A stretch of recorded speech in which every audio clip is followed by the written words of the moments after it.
He was 33 years old, standing in the cold dust of Fremont Street with a borrowed shotgun under his long coat. His brother Virgil was ahead of him. His brother Morgan was beside him. Their friend, a tubercular gambler from Georgia, was on the other side. 30 feet down the lot, 5 men were waiting. He had been a stagecoach driver. He had been a buffalo hunter, or so he liked to say. He had broken out of a jail in Indian Territory. He had been a deputy. None of it had prepared him for this. What do you do when the law you are sworn to enforce becomes the thing that gets your brothers killed? What do you do when the only justice you can find is the one you carry on your hip? This is the documented life of Wyatt Barry Stapp Earp, and it is not the story Hollywood told. Welcome back to Western Pioneer Archives, where we trace the documented lives of the people who built and bled across the American frontier. If you've watched our episodes on Buffalo Bill Cody, Annie Oakley, and Johnny Ringo, you already know we sort what was written down from what was made up. So here's the question we want you to think about as this story unfolds, and we want to read your answer in the comments. After hearing it all, do you believe Wyatt Earp was a lawman? Or do you believe he was an outlaw who happened to wear a badge? Now, the story. To understand Wyatt Earp, you have to understand what he was actually born into. Not the West of the dime novels. Not the West of the silver screen marshal walking down a sunlit street with a tin star on his chest. The actual West, in the actual decades he lived through, and the actual circumstances that shaped a man who would die in a rented bungalow in Los Angeles 80 years later, still trying to fix his own reputation. He was born on March 19, 1848, in Monmouth, Illinois. The country he was born into was, at that moment, in the middle of finishing the Mexican-American War. His father, Nicholas Porter Earp, had served in that war as a sergeant in the Monmouth Cavalry Company. Wyatt was named for Nicholas's commanding officer, Captain Wyatt Barry Stapp of the 2nd Company, Illinois Mounted Volunteers. The name was a declaration of allegiance to a particular kind of American masculinity. Service? The frontier? The willingness to ride into territory the maps did not yet describe. It was also the name given to a baby boy who, within a year of his birth, was loaded into the back of a wagon. Nicholas Earp was a restless man, a farmer, a sometime constable, a lawyer of dubious skill, a heavy drinker, and at one point, a convicted bootlegger. He moved his family the way some men changed coats. In 1849 or early 1850, he joined about 100 other people in a plan to relocate to San Bernardino County, California. They never made it. 150 miles into the journey, their daughter Martha became ill. Nicholas stopped, bought a 160-acre farm 7 miles northeast of Pella, Iowa, and that was the farm Wyatt would remember as a child. Martha died there in May of 1856. The family went back to Illinois, then back to Pella, then back again, always for some reason that involved money owed or property sold or a new opportunity that turned out to be the same as the old one. Nicholas Earp was caught and convicted of bootlegging in 1859. The Earp property in Illinois was sold at auction.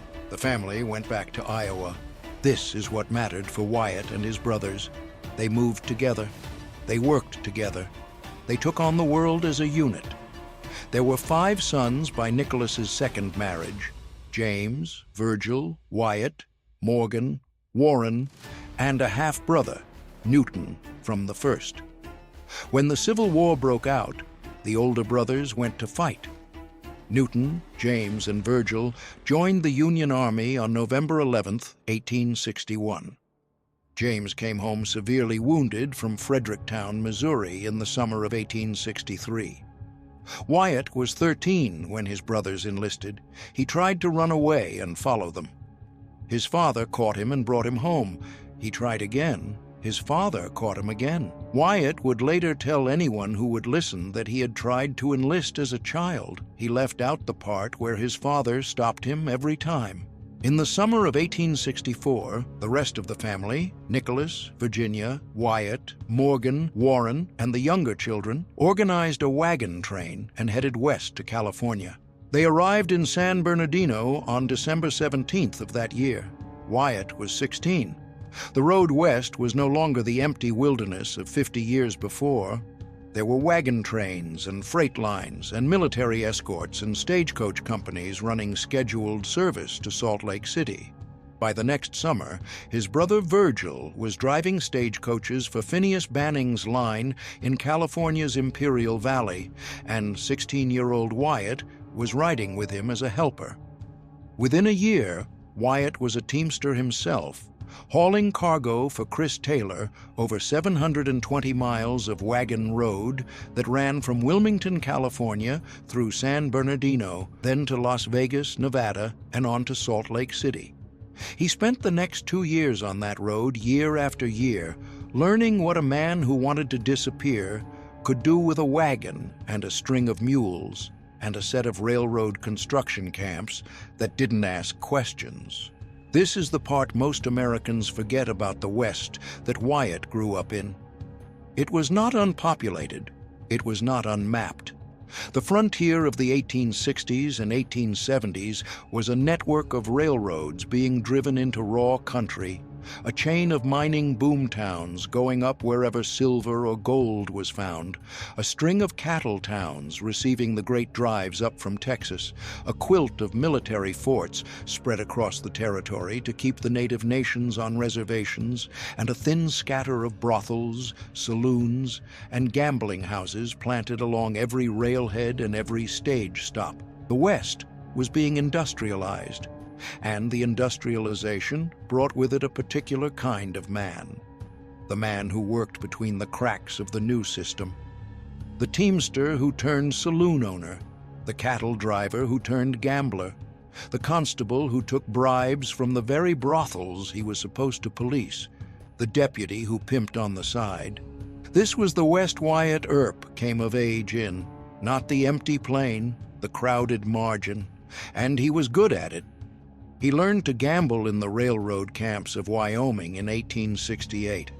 He learned to box in those same camps. He refereed prize fights between professional boxers, including a famous fight between John Shancy and Mike Donovan, and developed a reputation as a man who could handle himself in a crowd of armed and angry men. He was tall, 6 feet, broad-shouldered, long-armed, and he had the cold patience of a man who had decided early not to be the first one to flinch. In the spring of 1868, the Earp family moved east again, this time to Lamar, Missouri.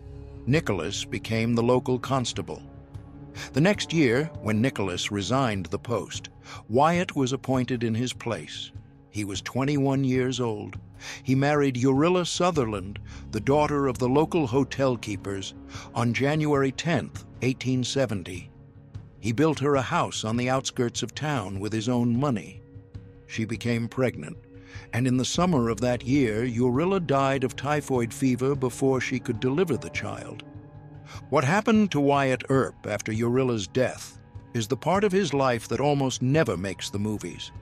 Within months, he was facing a civil lawsuit from Barton County for $200, license fees he had collected for the local schools and had failed to turn over.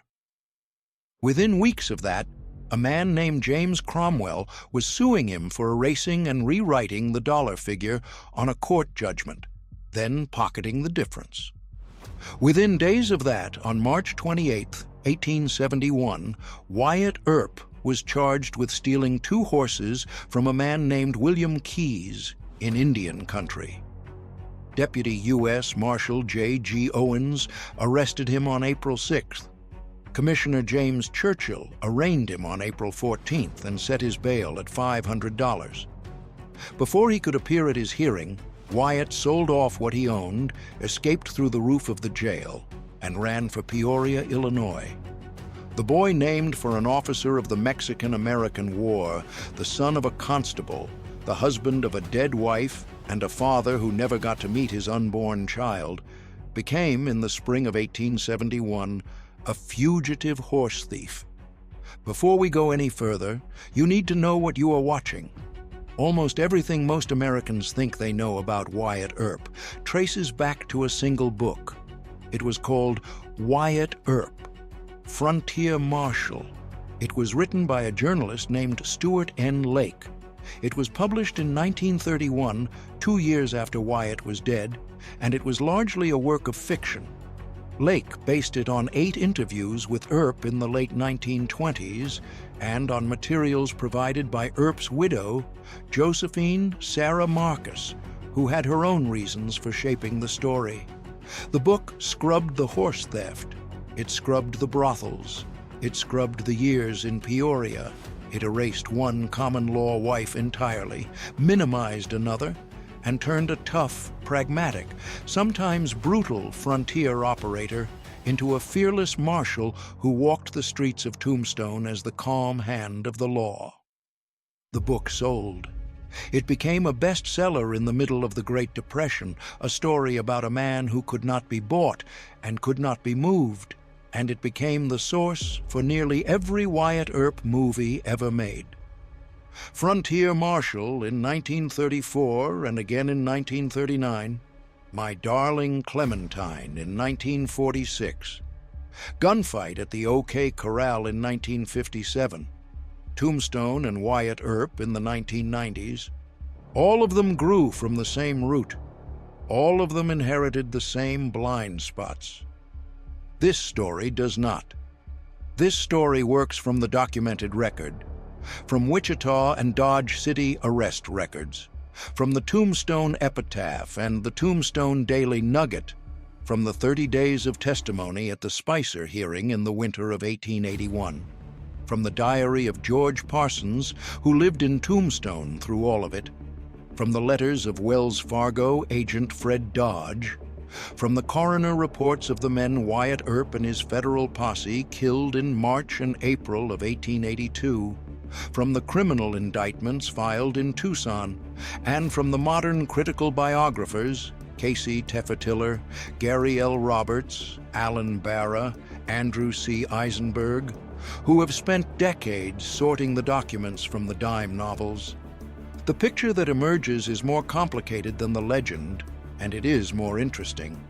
It is the picture of a man who was loyal to his brothers above any institution, who policed effectively when he wore a badge and killed effectively when he did not, who worked both sides of the law as opportunity dictated, who married 3 women and lived with at least one more, who in the space of 1 fortnight in 1882 became a federally deputized killer, carrying out personal revenge under color of law. It is the picture of a man who outlived almost everyone in this story, and who spent the last decades of his life trying to convince Hollywood to tell it the way he wanted it told.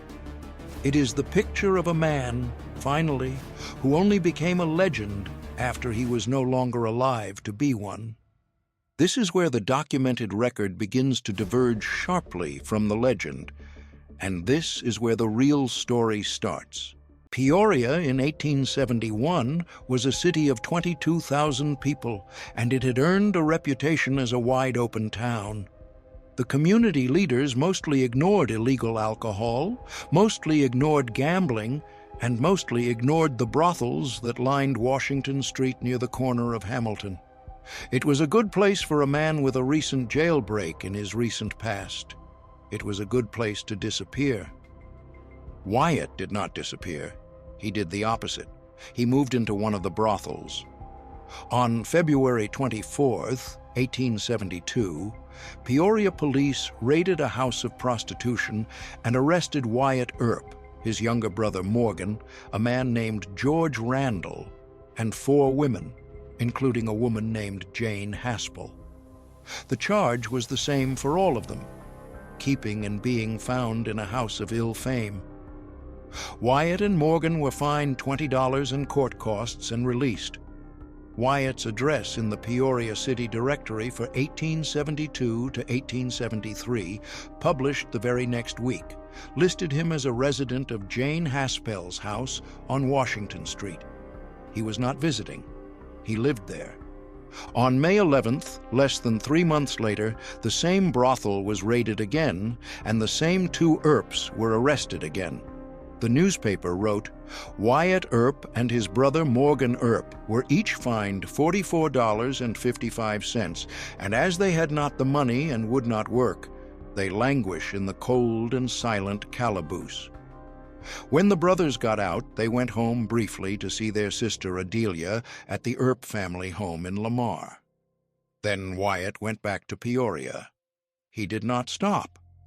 On September 10th, 1872, Wyatt was arrested for the 3rd time in 8 months. This one was different. He was on board a 50-foot keelboat called the Beardstown Gunboat, a floating brothel with a ramshackle 8-bedroom house built on top of it, drifting up and down the Illinois River. It was owned by a man named John T. Walton, the same man who, 3 years earlier, had run the Beardstown brothel where Wyatt had had his first gunfight, exchanging shots with a railroad brakeman named Tom Pinnard. Now, Walton and Wyatt and a prostitute named Sally Heckle, a 16-year-old who called herself Wyatt's wife and was probably Jane Haspel's daughter, were all arrested together on the same boat.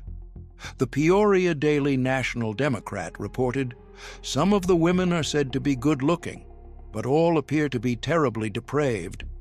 John Walton, the skipper of the boat, and Wyatt Earp, the Peoria bummer, were each fined $43.15. Sarah Earp, alias Sally Heckle, calls herself the wife of Wyatt Earp." The Peoria bummer. That is what a newspaper called him in his own time. A bummer, in the slang of the 1870s, meant a contemptible loafer who imposed on hard-working citizens. A beggar, a tramp, worse than a tramp. It is the documented public record. It was not the title the man named for an officer of the Mexican-American War had wanted, but it was the one he had earned. This is the part of his life Wyatt Earp would later spend decades trying to bury. When the journalist Stuart Lake interviewed him in the late 1920s, Wyatt told him a different story. He told Lake that during the winter of 1871 to 1872, he had been out on the Kansas plains hunting buffalo, that when he finally arrived in Wichita in 1874, he had come direct from my buffalo hunt. Lake wrote it down. Lake printed it. Lake's book became the source for every other Wyatt Earp story for the next century, and the historians who came later, Teffa Tiller, Roberts, Steve Gatto, Bob Bose Bell, went looking for any contemporary evidence that Wyatt Earp had ever hunted a buffalo in his life. They found none. No outfit roster, no newspaper mention, no surviving letter, no hide buyer's ledger, nothing. The buffalo hunt was an alibi, a story invented to fill in the years he could not afford to be honest about, the years he was pimping in Peoria.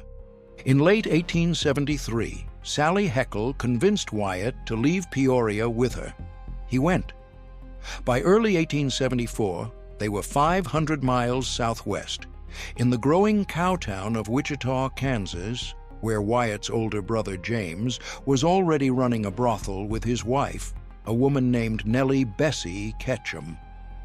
Wichita in 1874 was the railhead for the Chisholm Trail, the southern end of the great cattle drives that came up out of Texas every spring. When the drovers arrived after months on the trail, they had pockets full of pay and 3 priorities: whiskey, women, and a card table. The brothel business was good. The Earps moved in. Local arrest records show that Sally and Bessie managed the brothel from early 1874 through the middle of 1876. Modern historian Gary L. Roberts has argued that Wyatt was probably not the pimp himself, but an enforcer, a man who kept order, broke up fights, and protected the women from the worst kind of customer. Whether enforcer or pimp, the line in 1874 Wichita was thin enough to be invisible. By the time the Kansas state census was taken in June of 1875, Sally Heckle was no longer living with Wyatt and James and Bessie. She is gone from the record. What happened to her? No one knows. Wyatt himself, though, was moving in another direction. On October 29, 1874, the Wichita City Eagle reported that he had helped an off-duty police officer track down a gang of thieves who had stolen a man's wagon. It was the kind of incident that turned up in newspapers because it was useful. Useful to the off-duty officer, useful to the man who recovered his wagon, useful to the city marshal who was trying to build a police force out of available men. On April 21, 1875, after the election of Mike Meager as Wichita City Marshal, Wyatt Earp officially joined the Wichita Marshal's office. He was paid $100 a month. He also dealt faro at the Keno House on Douglas Avenue in the evenings, which was legal at the time, and brought in additional money on the side. He was, by every contemporary account, a good policeman. The Wichita Beacon ran a story in late 1875 about a stranger who had been found by Wyatt lying in a drunken stupor near a bridge. Wyatt took him to the city jail. When he searched the man, he found about $500 on him. The next morning, the man was brought before the police judge, paid a fine for being drunk, and was released. $500 still in his pocket. The Wichita newspaper observed dryly that the man could congratulate himself. There are but a few other places where that $500 bankroll would have been heard from. The integrity of our police force has never been seriously questioned. That was a roundabout way of saying that other officers in other towns would simply have stolen the money. Wyatt did not. The technique Wyatt brought to Wichita policing was the technique he would carry with him for the next 6 years across 2 towns and 2 territories. He did not shoot drunks. He hit them, hard, fast, and with the long barrel of a Colt revolver across the side of the head. The slang for it was buffaloing, the practice of pistol whipping a man unconscious rather than killing him. It dropped trouble fast. It did not provoke the dead man's friends, and it kept the cattle company business coming back to the town. A drover who was knocked out one night and woke up the next morning with a sore head was still alive to spend his pay the next afternoon. A drover who was shot was a drover whose company would never ship cattle through that town again. Wyatt understood this. So did every other working frontier policeman of his generation. The legend would later claim that Wyatt Earp killed dozens of men. The documented record says, before October of 1881, he had been in exactly 1 shooting where a man was hit, a young Texas cowboy named George Hoy in Dodge City. And even that killing is contested. There is one Wichita anecdote that became one of the most important Wyatt Earp stories of the 1870s, and almost no one remembers it. On a Sunday night in early January of 1876, January 9th to be exact, Wyatt was sitting in the back room of the Custom House saloon when his revolver slipped from its holster and hit his chair on the way down. He had left the hammer resting on a loaded chamber. A .45 caliber round discharged and tore a hole through the tail of his coat. The newspaper account, dryly noting the incident, observed that the unexpected gunshot got up a lively stampede from the room. The man who would become the most famous gunfighter of the American West had almost shot himself in the leg with his own carelessness. The story is not in any movie. It would have been hard to dramatize. But it is in the Wichita newspaper of January 1876, and it captures something true about Wyatt Earp that the legend has trouble holding. That he was, in his actual life, an ordinary man as often as he was an extraordinary one, and that the gap between what he was and what the country eventually decided he had been was filled in year by year by people who needed him to be more than he was. His Wichita career ended the way most of his careers did, in a brawl over politics. On April 2, 1876, former Marshal Bill Smith publicly accused Wyatt of using his office to hire his brothers as lawmen. Wyatt did not bother to argue. He beat Smith in a fistfight on Douglas Avenue and was fined $30 for it. The local newspaper wrote, "It is but justice to Wyatt to say he has made an excellent officer." But the Wichita City Council voted not to rehire him. The cattle trade was leaving Wichita anyway, moving west to a smaller and rougher town on the Arkansas River called Dodge City. By the summer of 1876, the Earps were on the move again. Wyatt followed his brother James and James's wife into the place that would make Wyatt's name. Dodge City in May of 1876 was the new queen of the cow towns. The railroad had reached it, the cattle had followed, and within a year the town would be receiving more Texas longhorns than any railhead in the country. By the time the cattle season was over, the population had nearly tripled. 80% of the men on the streets were armed. The 4 largest buildings in town were saloons. The local newspaper at one point printed a poem about Dodge that began, "Did you ever hear of Dodge City, where nearly every house is a shanty and the roughs sing this queer little ditty, take a hand pard, quarter ante, where killing a man is no sin and stealings are branded as jokes, where the principal commerce is gin and the law is but a terrible hoax?" Wyatt Earp arrived in the middle of that. Marshal Lawrence Deeger appointed him assistant marshal in early May of 1876, and within weeks, Wyatt had begun pulling other men into the police force around him. Men he knew from the gambling tables and the cattle trade. There was Bat Masterson, who would become one of his closest lifelong friends, a man only 22 years old, but already known for personal courage and a quick, dry wit. There was Bat's older brother, Ed Masterson, the future Dodge City Marshal, who would be shot dead in 1878 by a drunken Texan named Jack Wagner. There was Bat's younger brother, Jim Masterson, another lawman, and Charlie Bassett, a future sheriff of Ford County, and a man named Bill Tilghman, who would go on to a long career as a deputy U.S. Marshal in the Indian Territory. These were the men who would become the famous Dodge City Peace Commission, photographed together in a single composition in 1883. 5 lawmen sitting in a row, dressed in dark suits, their faces unreadable. By the time that photograph was taken, the Dodge City era was nearly over. The cattle drives were dying out. Barbed wire was closing the open range. But for a brief stretch in the late 1870s, Wyatt Earp was at the center of the most famous police force on the American frontier. The job in Dodge made him. Not because he killed anyone there, he very nearly did not, but because he learned how to manage violence rather than commit it.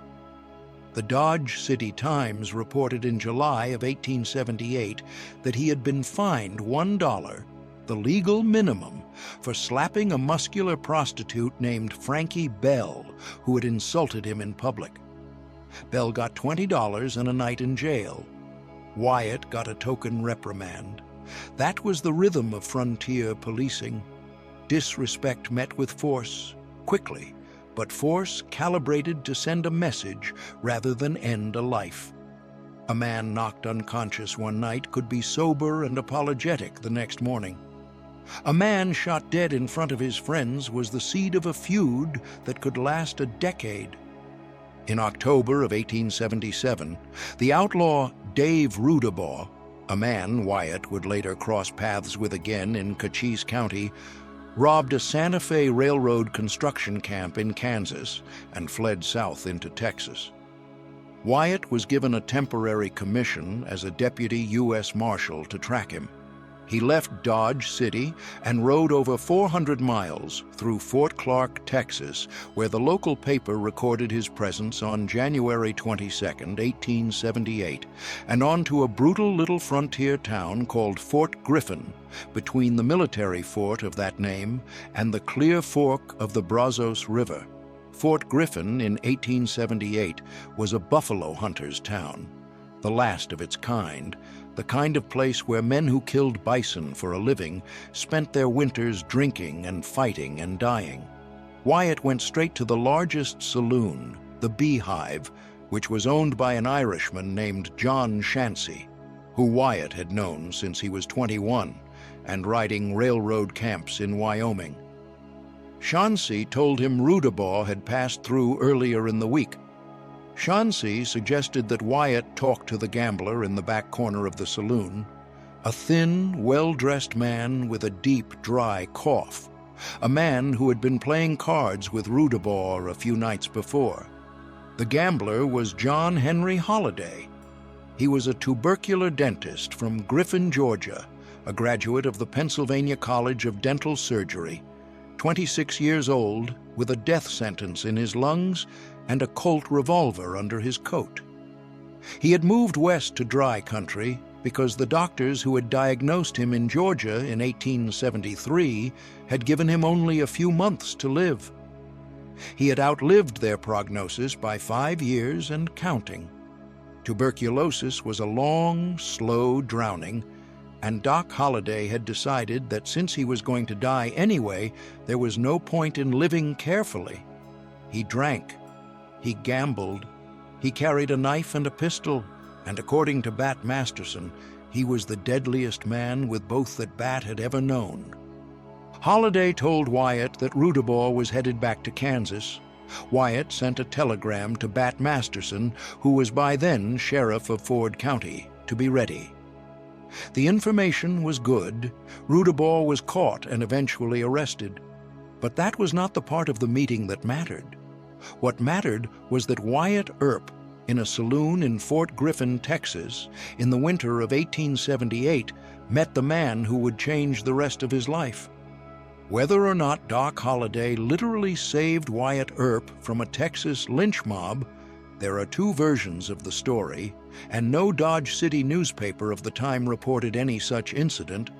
Wyatt would credit Doc with saving his life, and from that point on, the two men were inseparable. When the trouble came in Tombstone 3 years later, when Wyatt Earp needed a man at his side who would not flinch and would not negotiate, it was Doc Holliday who walked down Fremont Street beside him. By May of 1878, Wyatt was back in Dodge as assistant marshal, this time under Charlie Bassett, for $75 a month. By mid-1878, Holliday himself had arrived in Dodge with his common-law wife, a former prostitute named Mary Catherine Big Nose Kate Horoni, and the four of them, Wyatt, Doc, Mattie Blaylock, and Kate, became a permanent foursome for the next several years. Mattie Blaylock, Wyatt's new common-law wife, was another former prostitute. Wyatt had met her sometime in 1877 or 1878. She suffered from severe and chronic headaches. She had begun taking laudanum, the standard opiate painkiller of the period, and the laudanum had begun to take her. She would die of an opium overdose in Pinal City, Arizona in July of 1888, alone and abandoned, at 37 or 38 years old. She was the second of Wyatt's three wives, and she is the one Stuart Lake's 1931 biography pretended had never existed. In the early hours of July 26, 1878, around 3 o'clock in the morning, a group of drunken Texas cowboys rode through Dodge City firing their pistols. They put 3 shots into the wall of the Comique Theater, where a comedian named Eddie Foy, Sr., later a famous vaudeville performer, was performing on stage. Foy threw himself flat on the floorboards. No one inside was hit. Assistant Marshal Wyatt Earp and policeman Bat Masterson, along with several armed citizens, came running. The cowboys were riding south for the Arkansas River Bridge. Wyatt and Bat opened fire. A young Texan named George Hoy fell from his horse, wounded in the arm. Wyatt would later tell Stuart Lake that he had picked Hoy out through his pistol sights, illuminated against the morning sky, and shot him deliberately. The Dodge City Times reported something else, that Hoy had developed gangrene from his wound, that his arm or leg was amputated, and that he died on August 21st, nearly a month later. Whether Wyatt actually fired the fatal shot, or whether one of the armed citizens did, no one was ever quite sure. It is the only killing the documented record can plausibly tie to Wyatt Earp before the Tombstone years. The legend would later credit him with dozens. By the summer of 1879, Dodge City was beginning to settle down. The cattle drives were tapering off. The town was electing a city council that wanted churches and schools and a respectable image. Virgil Earp, who had been working as a constable in Prescott, Arizona Territory, wrote to Wyatt about the silver boom that had just been struck 300 miles south in a place called Tombstone. The veins of ore were said to be enormous. The town was said to be just beginning to come up out of the desert dust. Virgil suggested Wyatt come down. Wyatt resigned from the Dodge City Police on September 9th, 1879. He left town with Mattie Blaylock, his brother James, and James's wife, Bessie. They rode for Las Vegas, New Mexico, where they met up again with Doc Holliday and Big Nose Kate. From Las Vegas, the whole group rode west to Prescott, where Virgil was already waiting. From Prescott, 3 days before they left for Tombstone, U.S. Marshal for the Arizona Territory, Crawley P. Dake, formally appointed Virgil Earp as Deputy U.S. Marshal for the Tombstone Mining District. Virgil was the federal lawman. Wyatt and Morgan and James were following him. The Earps arrived in Tombstone with their wives on December 1st, 1879. Wyatt brought horses and a buckboard wagon. He planned to convert it into a stagecoach. He planned to make money carrying passengers. He planned, by his own later admission, to leave lawing behind. He found, when he got to town, that there were already 2 established stagecoach lines and no room for a third. The wagon idea was dead before it started. He filed a mining claim instead, alongside Virgil and James and a man named Robert J. Winders. He bought an interest in another mine. He bought water rights. None of them paid. By the spring of 1880, Wyatt Earp was a man looking for work again, and the only work in Tombstone for a man with his skills was the work he had said he wanted to leave behind.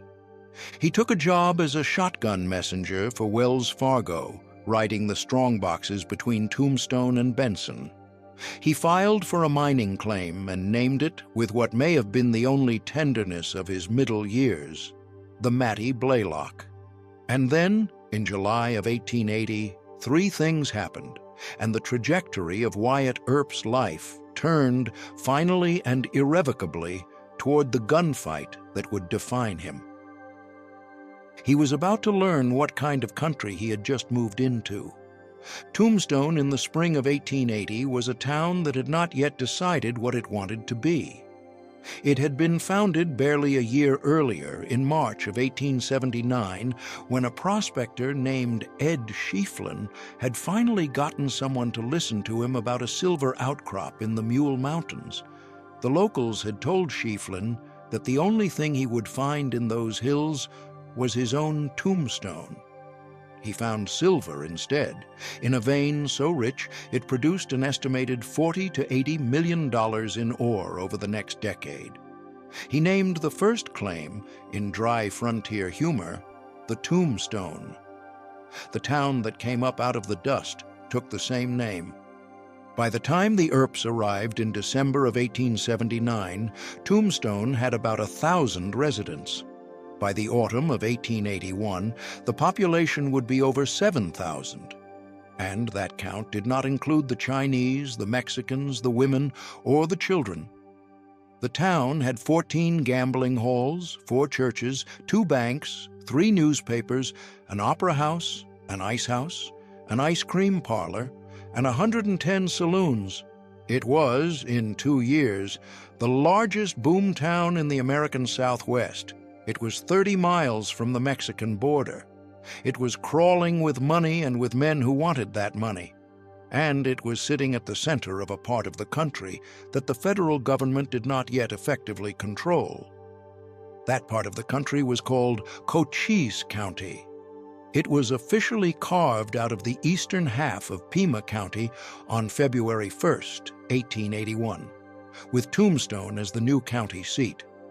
Before that date, the area was nominally administered from Tucson, 60 miles to the northwest. In practice, it was administered by whoever happened to be standing in the way. To the south, across the Mexican border, were the cattle ranches of the Mexican state of Sonora. Large operations, lightly defended, with thousands of head of cattle worth a fortune in Tombstone if you could get them across the line without paying the heavy Mexican export taxes. To the north and west, around the towns of Charleston, Gallyville, and the Clanton Ranch on the San Pedro River, was a loose confederation of men who had figured out the math. They were called, in the slang of the time, the cowboys. This is one of the most important things to understand about Tombstone. In 1881, the word cowboy was not a compliment. In that time and that region, a legitimate cattle rancher was called a cattleman or a herder. A man who called himself a cowboy, or who allowed himself to be called one, was understood to be something else: a rustler, a horse thief, a smuggler, an outlaw. Tombstone diarist George W. Parsons wrote it down plainly in his journal. A cowboy is a rustler at times, and a rustler is a synonym for desperado, bandit, outlaw, and horse thief. The San Francisco Examiner editorialized about the same group. Cowboys are the most reckless class of outlaws in that wild country, infinitely worse than the ordinary robber. The cowboys of Cochise County were a faction. They had their own ranches, their own saloons, their own gambling houses, and their own friendly sheriff. They ran cattle and horses stolen from across the Mexican border. They robbed the stagecoaches that carried bullion and Wells Fargo strongboxes out of Tombstone. And they were largely Democrats and Southerners, the unreconstructed sons of Confederate veterans, men who had lost the war and come west looking to win something back. The Earps were Republicans, Northerners, sons of a Union Army recruiter. Their politics put them on the side of John Clum, the Republican mayor of Tombstone, the publisher of the Tombstone Epitaph, and the leader of the town's Citizens Safety Committee, a vigilance committee organized by the business owners and merchants of the town to protect their property against the rural outlaw element. The cowboys' politics put them on the side of Cochise County Sheriff Johnny Bean, the publisher of the rival Tombstone Daily Nugget, and the rural ranchers who depended on cattle markets that did not ask too many questions about brands. This is the political and economic geometry the Earps walked into. It was not a fight between heroes and villains. It was a fight between two factions, each with its own newspaper, its own bar, its own political party, and its own elected officials. The Earps were on one side. They were also, by every documented account, men who policed for the side that paid their wages and protected their gambling interests. The gambling interests were not trivial.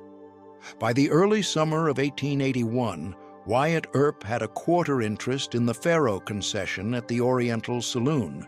He had been granted that interest by the saloon's owner, Milt Joyce, in exchange for managing the gambling tables and protecting them from rival gangsters who tried to disrupt the business. Faro was the most popular gambling game on the frontier, and a single profitable table could earn its operator $100 a night. Wyatt brought Bat Masterson down from Dodge City to help him run it. He brought another old friend, Luke Short, down to deal a table. The Oriental was an Earp operation, in everything but the title on the lease. The first crack in the geometry came on the night of October 28, 1880. A small group of late-night revelers were shooting their pistols into the air on Allen Street, the main business street of Tombstone. The town's marshal at that time was a young, popular man named Fred Wyatt. Wyatt went out alone to disarm them. The one he tried to disarm first was the largest and the most drunk, a cowboy named William Brocious, known to everyone in southeastern Arizona as Curly Bill. Wyatt reached for the barrel of Curly Bill's pistol. The pistol discharged. Fred Wyatt was shot in the groin from less than 3 feet away. Wyatt Earp had been a block away, in the Owens saloon, when he heard the shooting. He ran toward the sound. Along the way, he borrowed a pistol from a Wells Fargo agent named Fred Dodge. Wyatt had not been carrying his own. He arrived as Wyatt was falling. He grabbed Curly Bill by the collar, pistol whipped him hard across the head, drove him to the ground, and put him under arrest. Throughout the firing, Wyatt had been standing next to a chimney that was struck repeatedly by other men's bullets, and he had not moved. Fred Dodge would later write in a letter to Stuart Lake in 1928, "Wyatt's coolness and nerve never showed to better advantage than they did that night. When Morg and I reached him, Wyatt was squatted on his heels beside Curly Bill and Fred Wyatt. Curly Bill's friends were pot shooting at him in the dark. The shooting was lively, and slugs were hitting the chimney and cabin. In all of that racket, Wyatt's voice was even and quiet as usual.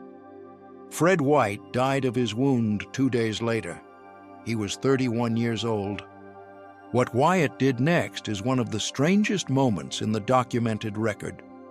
He took the man who had just shot the town marshal, Curly Bill Brocious, the leader of the cowboy faction, the very man Wyatt would eventually kill at Iron Springs 18 months later, and he protected him.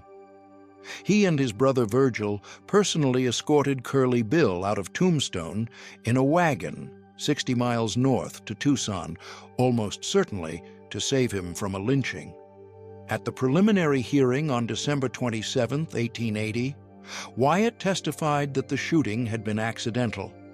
A gunsmith named Jacob Gruber demonstrated that Curly Bill's single-action revolver was defective and could be discharged from half-cock.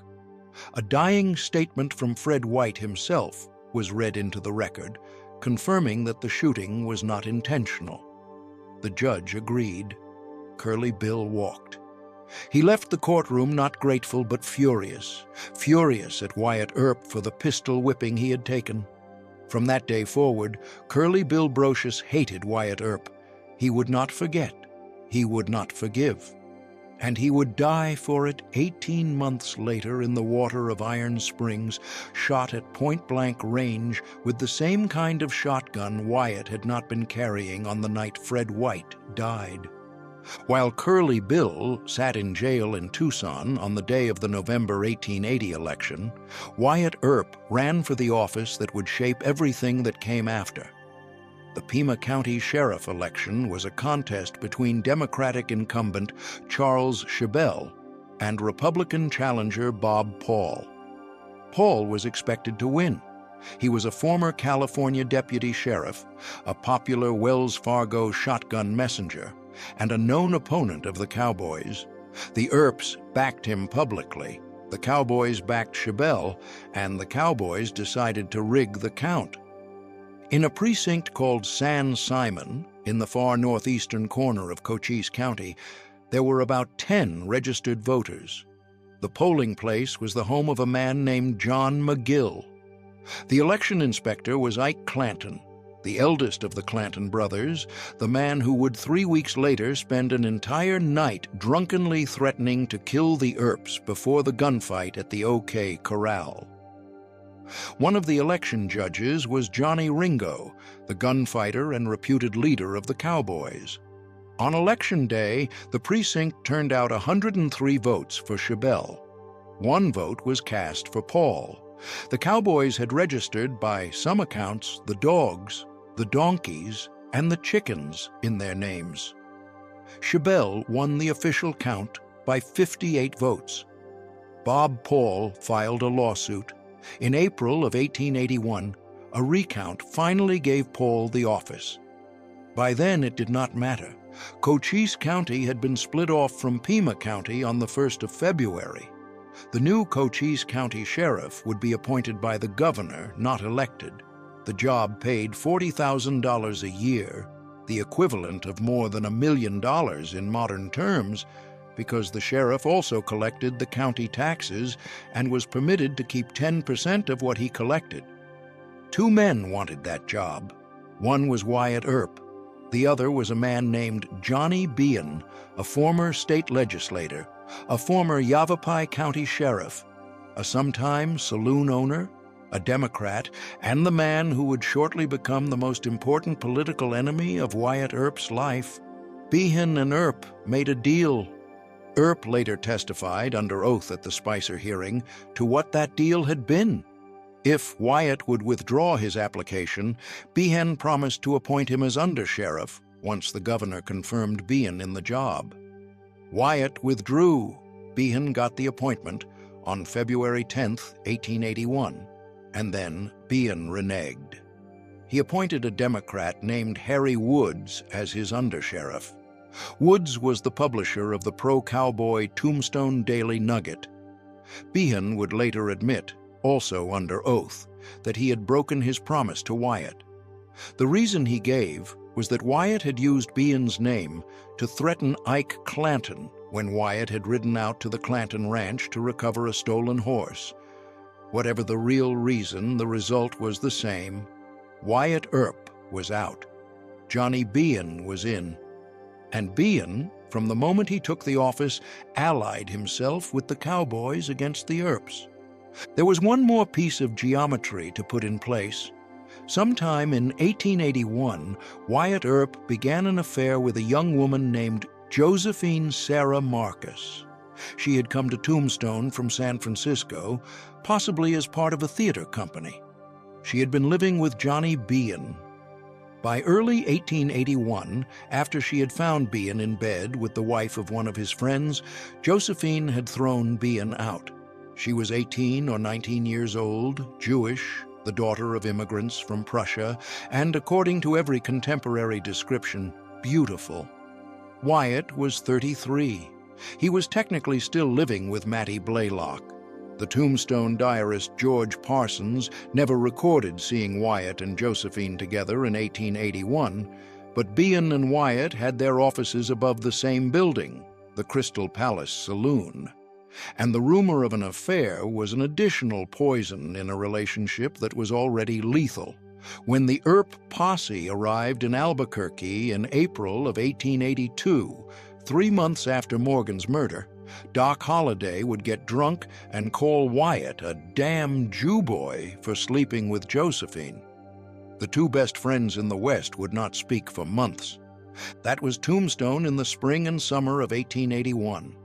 A boom town, swelling toward 7,000 people, run by competing factions of Republicans and Democrats, with 2 newspapers actively attacking each other, 2 sheriffs disputing jurisdiction, an Arizona territorial governor in Prescott who had no real power on the ground, a federal marshal in Phoenix who had no funding, an outlaw confederation that owned the rural ranches, a vigilance committee that owned the city blocks, and at the center of it all, a tight-knit family of Republican brothers from Illinois who were about to be drawn by a series of stagecoach robberies, family threats, and political betrayals into the most famous gunfight in American history. It started, as most of these things start, with money. The money was on a stagecoach. On the night of March 15th, 1881, a Kinnear and Company stagecoach left Tombstone bound for Benson, the nearest rail terminal. It was reported to be carrying $26,000 in silver bullion, the equivalent of nearly $900,000 today, though modern researchers question whether the actual bullion weight was that high. The shotgun messenger was Bob Paul, the man who had just won the contested Pima County Sheriff election, but had not yet been seated. The driver, a popular man named Eli Bud Philpott, was sick that night. Paul took the reins. Philpott rode the shotgun seat instead. Just outside the little settlement of Drew's Station, near Contention City, a man stepped into the road and ordered the coach to halt. 3 cowboys attempted to rob the stage. Bob Paul fired his shotgun and emptied his revolver. He hit one of the robbers, later identified as a man named Bill Leonard, in the groin. But in the gunfight, Eli Philpott was shot dead in the shotgun seat.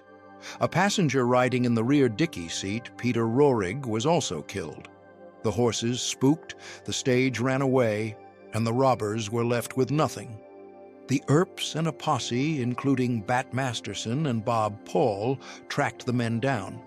They arrested a drifter named Luther King, who confessed that he had been holding the horses while 3 other men, Bill Leonard, Harry the Kid Head, and Jim Crane, actually robbed the stage. King was taken to the Tombstone jail by Sheriff Behan and his undersheriff, Harry Woods. He walked into the front of the jail. A few minutes later, while Woods and Behan's business partner, John Dunbar, were making out a bill of sale for King's horse, King walked out the back. Woods would later claim someone had unlocked the back door for him. The Earps were furious.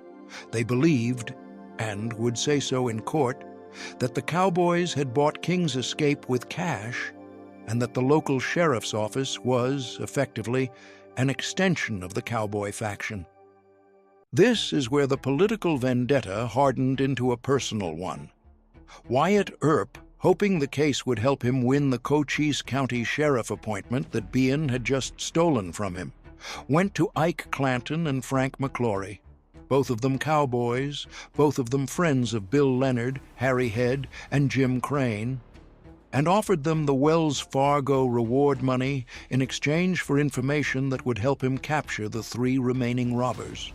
The reward was $3,600, $1,200 per man. Wyatt told the court later, under oath, that he had taken the extra step of getting a second telegram from Wells Fargo specifying that the reward would be paid dead or alive, because Ike Clanton would not agree to help unless the men were dead.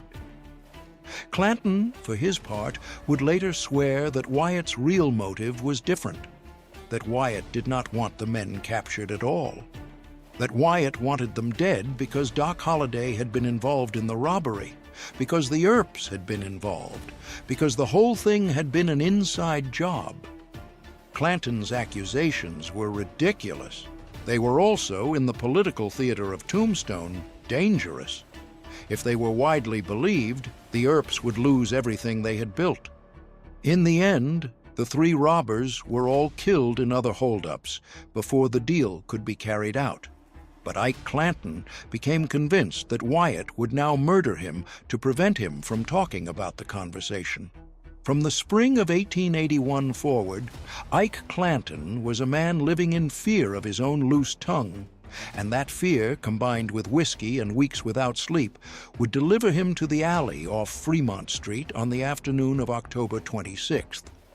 In September of 1881, a second stage robbery deepened the breach.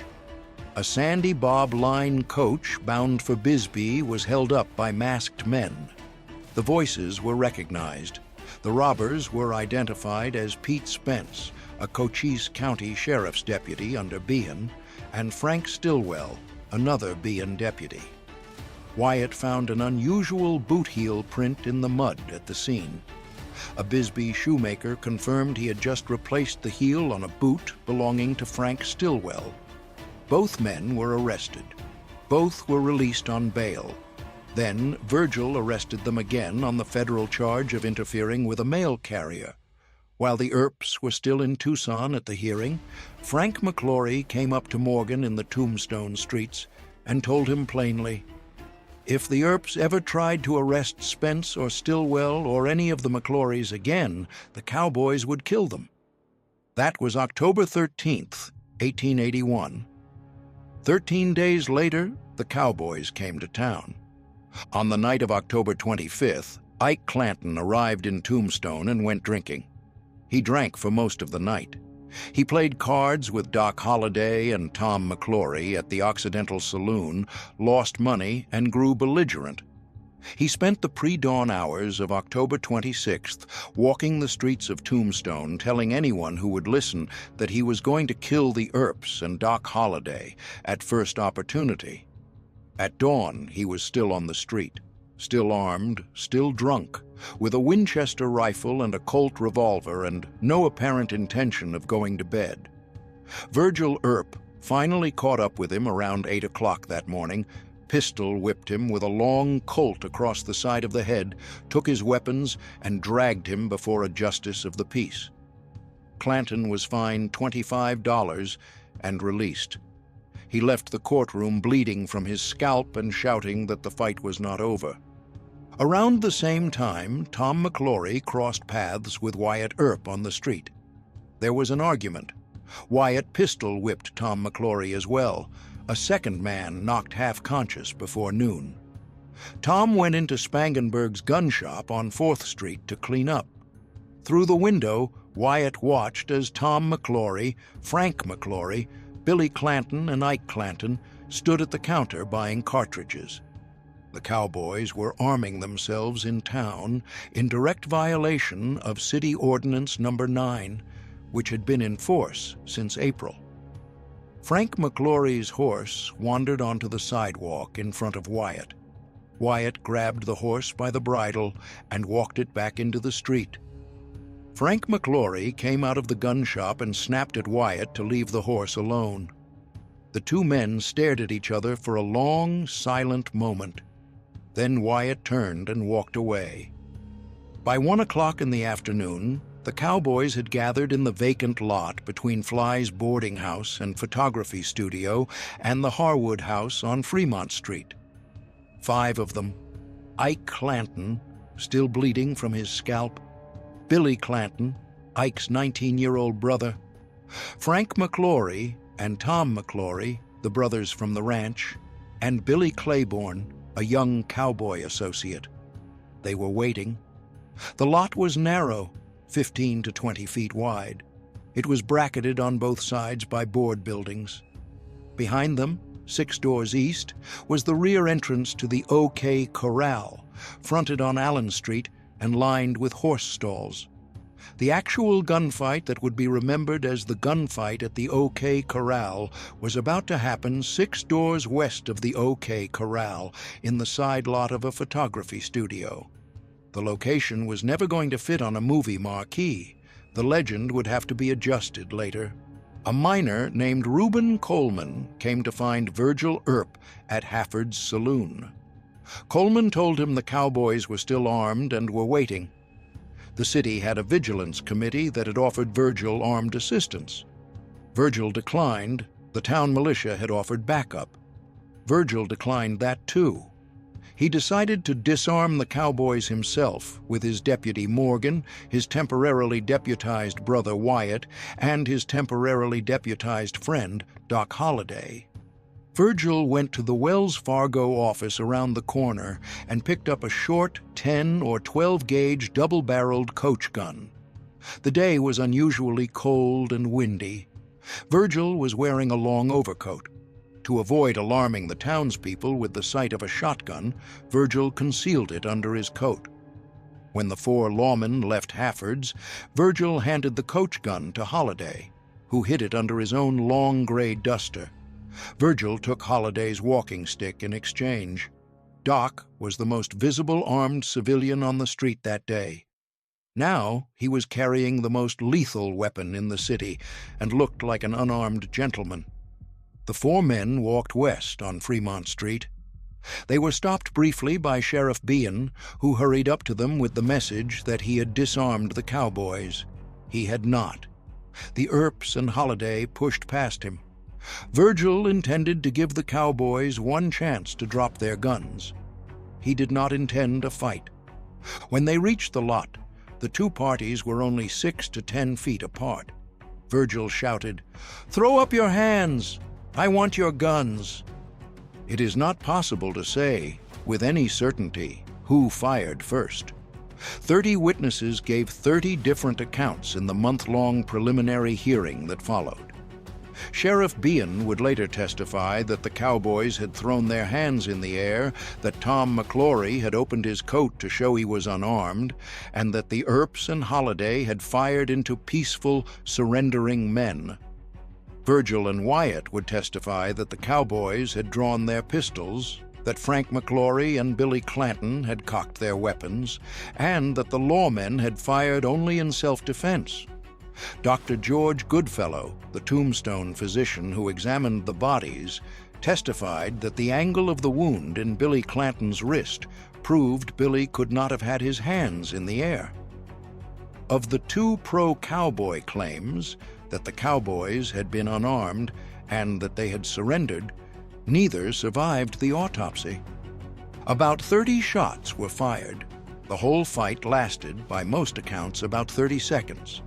Wyatt, by his own testimony, fired first at Frank McClory, the most dangerous gunfighter on the cowboys' side. His first shot hit Frank in the abdomen. Frank stumbled, but did not go down. Billy Clanton, only 19, drew on Wyatt and fired. He missed.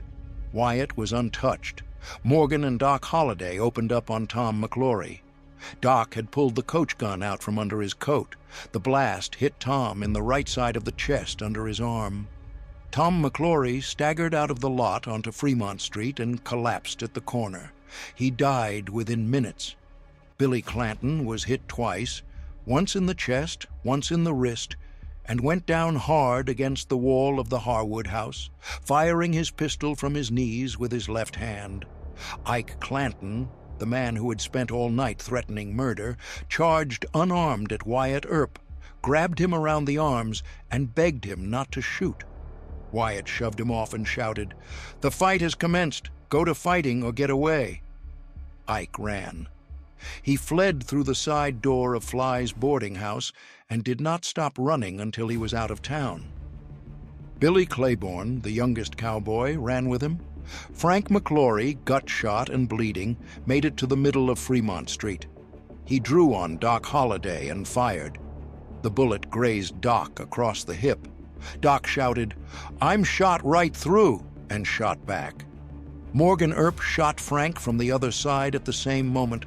Frank McClory fell to the ground with a bullet in his head and a bullet in his stomach. He was dead before they could carry him off the street. Billy Clanton, still down against the wall, was firing wildly. Virgil had been shot through the calf and was on the ground. Morgan had been hit in the shoulder by a bullet that scraped both shoulder blades and chipped a vertebra. Doc was bleeding from the graze. Wyatt was the only one of the four lawmen untouched. He had fired, by his own count, 3 or 4 shots. He had killed Frank McClory. He may have killed Billy Clanton.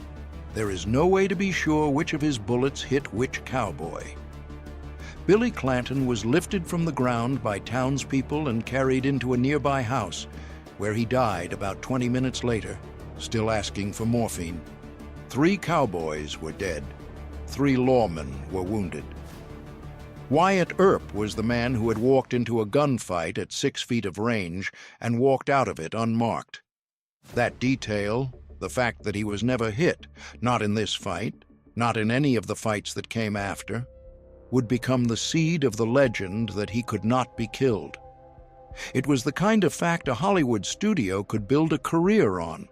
It was the fact that 50 years later would persuade a generation of moviegoers that Wyatt Earp had been the central figure in the gunfight at the OK Corral, when in fact the man in charge had been his older brother Virgil, the deputy U.S. Marshal and town marshal of Tombstone, who was on the ground with a bullet in his leg. When the shooting stopped, the entire engagement had lasted, by the most reliable witness accounts, somewhere between 26 and 30 seconds. About 30 rounds had been fired in a space narrower than a modern parking spot, between men who had been close enough to reach out and touch each other when the firing began. 2 of the 3 dead had been brought down within the first 10 seconds. Townspeople from up and down Fremont Street came running. Mayor John Clum arrived. Dr. George Goodfellow arrived, took one look at Billy Clanton bleeding on the ground inside the Harwood house, called for morphine, and stayed with him until he died. Billy's last words, by Goodfellow's later testimony, were to ask for water and for more morphine, and to insist that someone pull off his boots so he would not die wearing them. He was 19 years old. Frank McClory was already dead in the street, the side of his head shattered by a single bullet. Tom McClory had collapsed at the corner of 3rd and Fremont, around the side of the Harwood building. He was lifted into a nearby house and died within a few minutes, the shotgun blast having torn through his lung. The 3 bodies were taken to a hardware store nearby that was operating as a temporary morgue. 2 days later, the bodies of Frank McClory, Tom McClory, and Billy Clanton were laid out together in a single open casket and photographed by C.S. Fly, the same Fly whose photography studio had stood beside the lot where they died. The photograph, with its caption, "Murdered in the Streets of Tombstone," became one of the most reproduced images in American frontier history. It was the cowboy faction's first answer to the Earps' claim of self-defense. The bodies were buried side by side in Boot Hill the same afternoon. That afternoon, Sheriff Behan tried to arrest Wyatt and Doc. Wyatt looked at him. "I won't be arrested today, Behan," he said. "You deceived me. You told me these men were disarmed. I went to disarm them." Behan let them go. Within 4 days, Ike Clanton, the man who had run unarmed from the gunfight, had filed murder charges against the Earps and Holliday. Justice Wells Spicer convened a preliminary hearing on October 31, 1881. It would last 30 days. 30 witnesses would testify.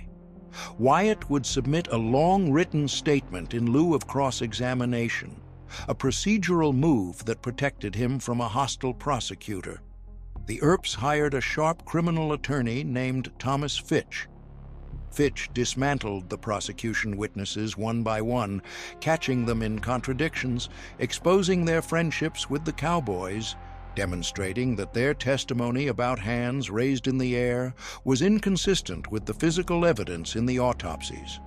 On November 30th, 1881, Spicer ruled. There was not enough evidence to indict. The Earps and Holliday had acted within the law. Virgil had been authorized to deputize Wyatt and Doc. The fight, in Spicer's reading, had been a legitimate exercise of police power. The Earps and Holliday were free. But the Cochise County Cowboys did not accept the ruling. They had their own court, and it was about to be in session. The first answer came in the dark. Virgil Earp had been suspended as town marshal 3 days after the gunfight, pending the outcome of the Spicer hearing. By December, he had been reinstated, but he was a target. Every cowboy in the territory knew it.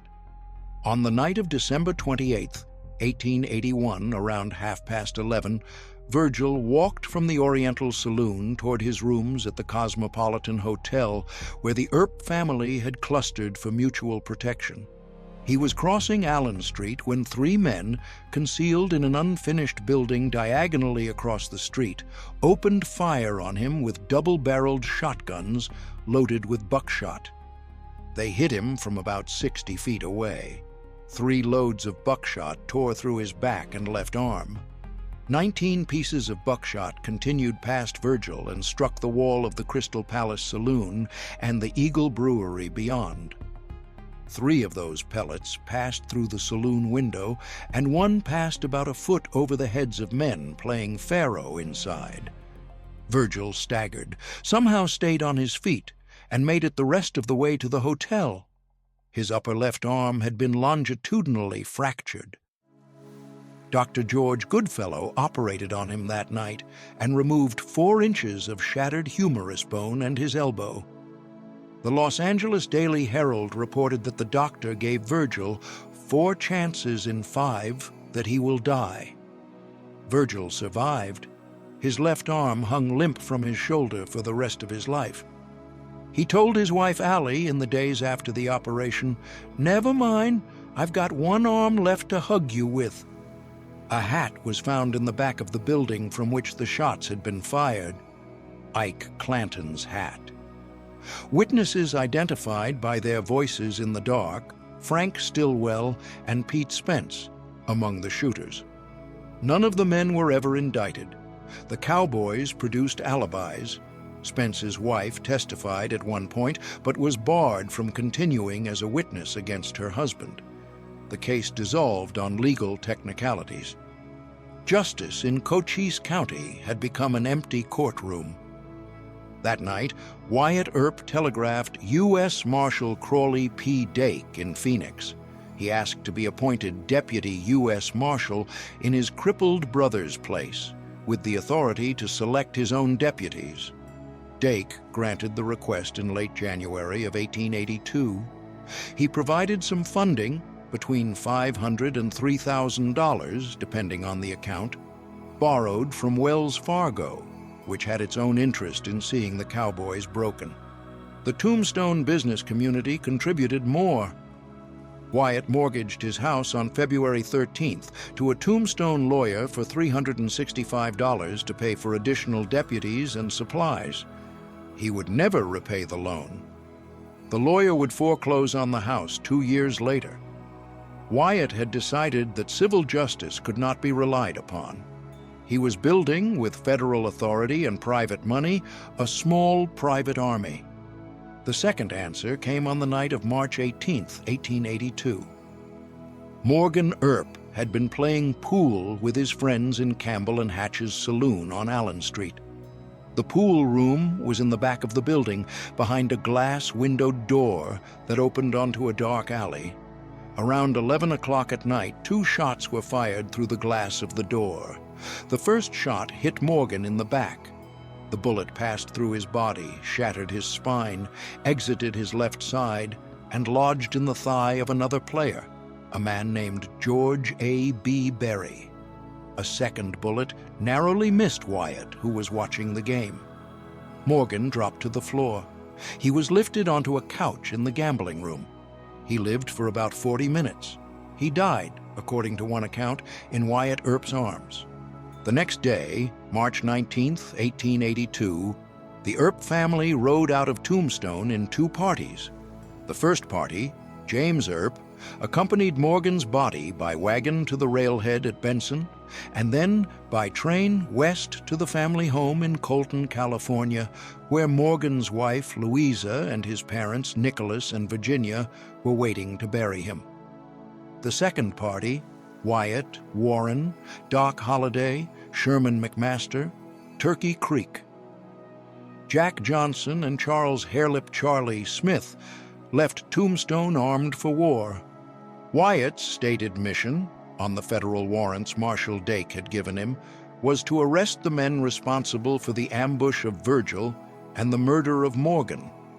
The men he believed responsible had been named in coroner's reports and grand jury indictments: Frank Stillwell, Pete Spence, Florentino Indian Charlie Cruz, Frederick Bode, and one John Doe, a man rumored to be one of Spence's employees. The Earp federal posse rode under color of law, with federal commissions in their pockets. The Earp federal posse was also, in reality, a private vendetta. The federal commissions were the legal fig leaf. The work to be done was personal, and it was killing. It started the next night, March 20th, 1882, Tucson. The posse had escorted the wagon carrying Morgan's body to the railroad at Benson. Then they put Virgil Earp and Virgil's wife Allie on the train at Benson, planning to ride with them as far as Tucson and then on to Colton, California, where Virgil could begin his long recovery away from Cochise County. As the train pulled into the Tucson depot that night, Wyatt looked out the window and saw two figures lying on a flat car in the rail yard with shotguns. He believed they were Frank Stillwell and Ike Clanton lying in wait to kill Virgil as he transferred to the California train. Wyatt grabbed his shotgun. He, Doc Holliday, Warren Earp, Sherman McMaster, and Jack Johnson followed Stillwell on foot through the dark rail yard. Stillwell tripped and fell. When he got up, Wyatt was a few feet from him. Wyatt fired both barrels of his shotgun into Stillwell's chest at point-blank range. Other members of the posse, by the autopsy's later evidence, also fired multiple shots into the body. Frank Stillwell's corpse was found at dawn the next morning, sprawled along the rails. The diarist, George Hand, wrote of it, "Frank Stillwell shot up all over. The worst shot-up man I ever saw." George Parsons recorded in his Tombstone diary, "Frank Stillwell's body found riddled with buckshot and bullets." According to legend, Wyatt walked back to the train and said to Virgil through the window, "One for Morgan." Whether he actually said it, no living witness recorded. What he did do is documented. He kept moving.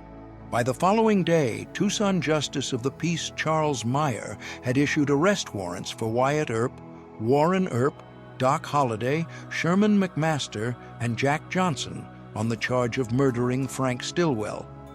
The legal status of the posse changed overnight. They were now both federal lawmen and locally indicted fugitives, hunted by Sheriff Johnny Behan and his deputies, including cowboys and cowboy associates. The posse rode back into Tombstone briefly on March 21st. Behan tried to detain them. They brushed past him. They rode out toward Pete Spence's wood-cutting camp in the Dragoon Mountains, about 10 miles east of town, looking for Spence. Spence was not there. He had heard they were coming and turned himself in at the Tombstone jail for safekeeping.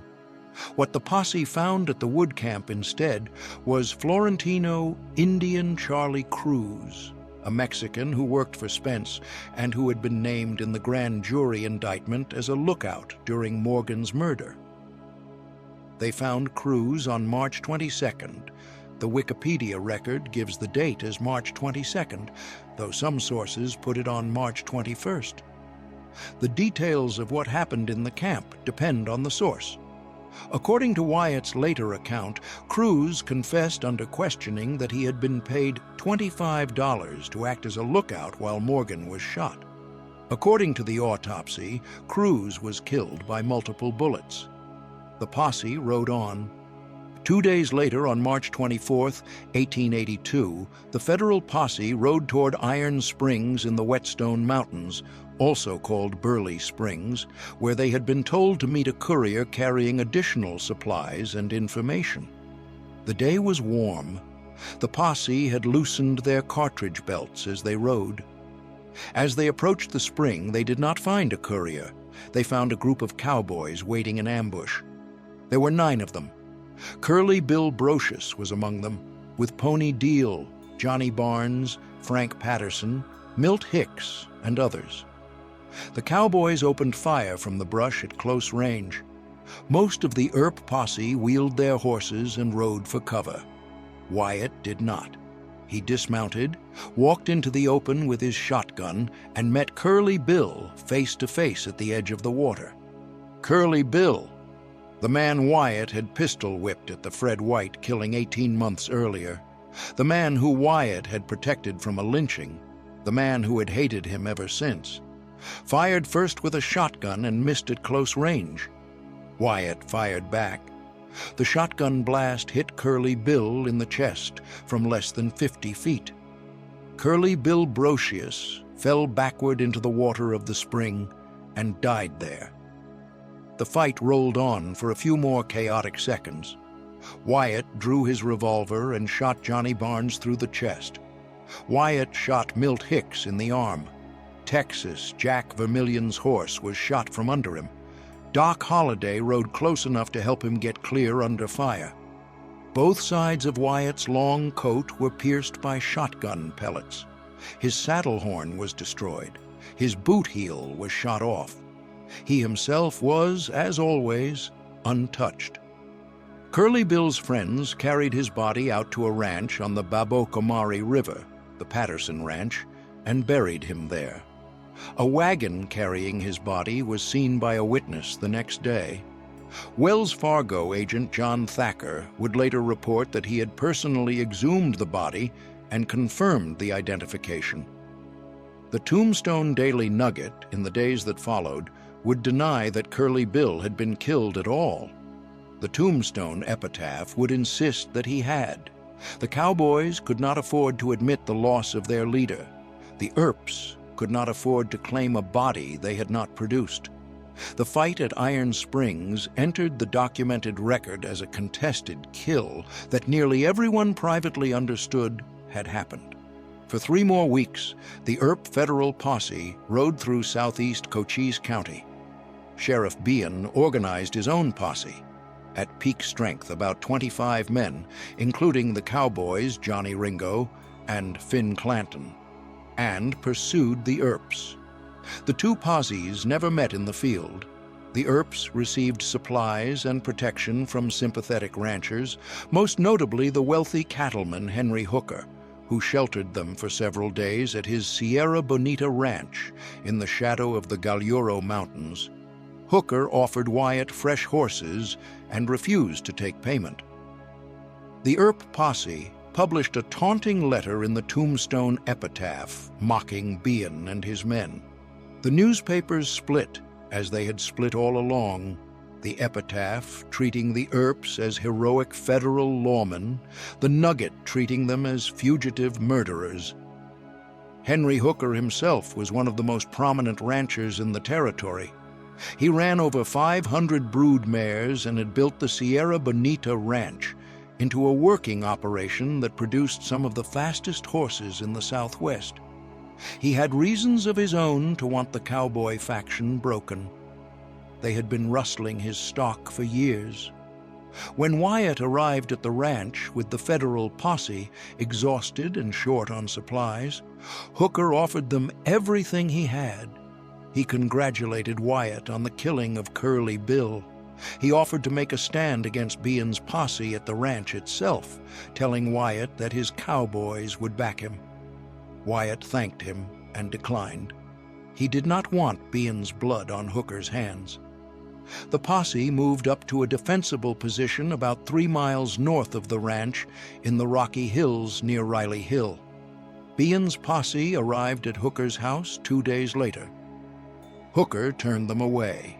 Behan and his men trailed the Earps for many miles after that without ever sighting them. By the middle of April, the Earp posse had moved east, then north, then out of the territory entirely.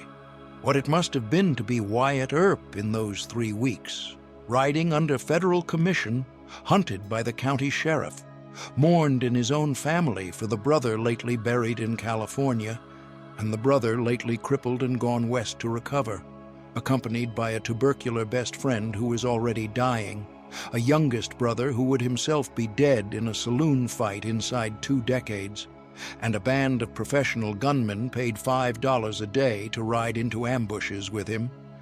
No one can really say. He gave no interviews about it during the period. The diary of the period is George Parsons's in Tombstone, watching from the sidelines. The reports are the dueling newspapers, the Epitaph and the Nugget, each making the same week into its opposite. The only voice from inside the posse we have is Wyatt's own, decades later, telling the story to John Flood and Stuart Lake in his Los Angeles bungalow, with the memories thinned by 40 years and the temptation to tidy. What is documented is the route, the dates, and the dead. On April 15, 1882, The Earp federal posse rode out of the Arizona Territory and across the line into New Mexico Territory. They had killed at least 3 men in 3 weeks under federal warrant: Frank Stillwell, Florentino Cruz, and Curly Bill Brocious, and probably a 4th in Johnny Barnes, who is generally thought to have died of his wounds. The coroner's reports credited the posse with all 4. Wyatt Earp himself would later boast to the historian Hubert Howe Bancroft in an 1888 interview that he had killed over a dozen stage robbers, murderers, and cattle thieves in his time as a lawman. The documented record will support no more than 5 killings by his hand across his entire life. The boast was, like much else he told biographers, an inflation. But the 4 killings on the Vendetta Ride were real, and they were carried out under color of federal law by a man whose own brothers had been ambushed by the people he was hunting. The Vendetta Ride was the moment the legend of Wyatt Earp was actually earned. It was also the moment the legal authority that protected him began to disappear. The Tucson grand jury that had indicted him for the murder of Frank Stillwell was still waiting. The Arizona territorial governor was demanding extradition. The man who had spent his life on the right side of the law, just often enough to keep a badge in his pocket, was now, for the first time, a wanted federal officer accused of murder in the territory he had been sworn to police. He could not go home to Tombstone. He could not surrender to Bean. He could not face the indictment in Tucson. He could only go east into Colorado and ride out the rest of his life without a place to land. The 30 seconds in the lot off Fremont Street had cost him 3 lives: Morgan's, Virgil's left arm, and his own future in Arizona, and given him, in exchange, the immortality that would arrive after he was dead. They crossed into New Mexico Territory in the middle of April 1882 and rode north toward Albuquerque. The Earp posse arrived intending to stay for 2 weeks. Wyatt was staying with a Jewish businessman named Henry N. Jaffa, who was the president of the local Board of Trade and the first mayor of Albuquerque. Like Josephine Marcus, Jaffa was Jewish. Wyatt had begun, somewhere in the past months, to perform small Jewish observances when entering Jaffa's house, touching the mezuzah on the doorpost. Whether this was the gesture of a man genuinely in love with Josephine or simply the courtesy of a guest, no one was sure. What is documented is that during their stay at Albuquerque's retreat restaurant, Doc Holliday, drunk and exhausted and dying of the tuberculosis that would kill him 5 years later, said something about Wyatt becoming a damn Jew boy. Wyatt left the table. Holliday left with another posse member, Dan Tipton. The Albuquerque Evening Review reported only that Holliday became intoxicated and indiscreet in his remarks, which offended Wyatt and caused the party to break up. Wyatt and Doc had been each other's closest friends for 4 years. They had stood together in the dust of Fremont Street. They had ridden together for 3 weeks of killing. They had killed Frank Stillwell side by side in the Tucson rail yard, and in the lobby of an Albuquerque restaurant in the spring of 1882, they parted in anger over a woman and a slur, and they would only see each other one more time in their lives. The posse split. Some men went back to Tombstone. The others, Wyatt, Warren, McMaster, Vermillion, rode north into Colorado, where Republican Governor Frederick Walker Pitkin refused to honor the Arizona extradition warrants. They reached Trinidad, Colorado, where Bat Masterson had opened a saloon and was about to become town marshal. Bat dealt them faro tables to keep them in money. By May of 1882, Wyatt and Warren and a few of the others had moved on to Gunnison, Colorado, where they camped on the outskirts of town and rarely went in for supplies.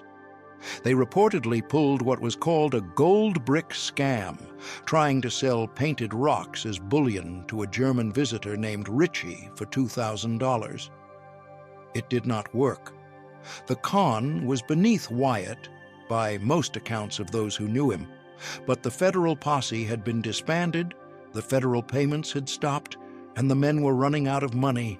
They were looking for any source of income they could find. In June of 1882, Wyatt and Doc Holliday saw each other again. Doc had been arrested in Denver on the murder warrants out of Tucson. Bat Masterson intervened on his behalf. Wyatt rode down from Gunnison to help arrange Doc's release. The two men reconciled briefly. Doc would live for 5 more years in Leadville and Glenwood Springs, his tuberculosis worsening every season. The two friends would meet for the final time in the lobby of the Windsor Hotel in Denver in the late winter of 1886. Josephine, who would later write about that meeting, described Doc as skeletal, coughing continuously, standing on unsteady legs. He was 35 years old. He weighed under 100 pounds. He died at the Hotel Glenwood in Glenwood Springs, Colorado on November 8, 1887, at the age of 36.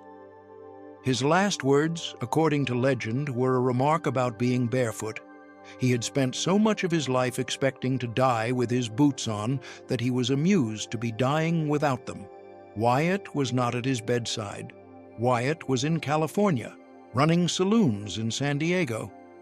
By the autumn of 1882, Wyatt had taken a job in Santa Rosa, California, managing a horse stable. Josephine Marcus joined him there. She had been living in San Francisco with her family while the worst of the Tombstone crisis played out. From the autumn of 1882 forward, she would be with Wyatt for the rest of his life, 46 years until his death. They were not formally married. They told people they had been married at sea in 1892 by the captain of multi-millionaire Lucky Baldwin's yacht off the California coast, but no public record of any such ceremony has ever been found. They simply began calling themselves the Earps and conducted themselves as such. By every available measure, the relationship was the most stable thing in Wyatt's life. It was also, by every measure, expensive. Josephine had a serious gambling habit. She would lose at the racetrack what Wyatt could win at the card table, and they would have to start over. Their finances rose and fell with the gold rushes they followed. From 1883 to 1887, they lived in Silverton, Colorado, then Eagle City, Idaho, where Wyatt's brothers Warren and James's wife Bessie joined them in the Coeur d'Alene mining boom. They bought a 50-foot circus tent for $2,250 and turned it into a dance hall and saloon they named the White Elephant.